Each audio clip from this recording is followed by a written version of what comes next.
Dear aspirants, screen మీద కనిపిస్తున్నటువంటి ఈ ప్రీవియస్ ఇయర్ క్వశ్చన్ జాగ్రత్తగా చూడండి.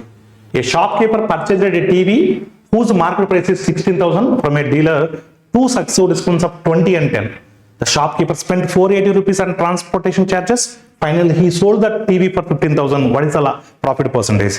Initial గా వస్తువుని 16,000 రూపాయలు ఎంఆర్పి ఉంది. ఆ 16,000 మీద 2 రాయితీలు ఇచ్చారు. 440 రూపాయలు ట్రాన్స్పోర్టేషన్ ఛార్జెస్ పెట్టుకున్నారు. చివరికి దాన్ని 15,000 రూపాయలకు అమ్మారు. ఈ ట్రాన్సాక్షన్ లో అతనికి వచ్చేటువంటి లాభ శాతం ఎంత అని అడుగుతున్నారు. మీరు జాగ్రత్తగా గమనించినట్లయితే సో ఇక్కడ ఎంఆర్పి అనేది 16,000 రూపాయలు. ఈ 16,000 రూపాయల మీద మొదటి డిస్కౌంట్ 20%. 20% అంటే 3,200. అప్పుడు మనకు 12,800 వస్తుంది. సో దీని మీద మళ్ళీ 10% డిస్కౌంట్. 10% డిస్కౌంట్ అంటే 1280. సో 1280 సబ్ట్రాక్ట్ చేసినప్పుడు మనకు 11,520 వస్తుంది. ట్రాన్స్పోర్టేషన్ ఛార్జెస్ మనం కలపాలి. అంటే అతను కొన్నది 11,520కే ట్రాన్స్పోర్టేషన్ ఛార్జెస్ కలపాలి. అంటే టోటల్ కాస్ట్ ప్రైస్ మనకు 12,000 అవుతుంది. ఇది టోటల్ కాస్ట్ ప్రైస్, కానీ సెల్లింగ్ ప్రైస్ ఎంత 15,000. Cost price 12,000, selling price 15,000. అప్పుడు ప్రాఫిట్ ఎంత అవుతుంది 3,000 అవుతుంది. ప్రాఫిట్ దేని మీద క్యాలిక్యులేట్ చేస్తాం, కాస్ట్ ప్రైస్ మీద క్యాలిక్యులేట్ చేస్తాం.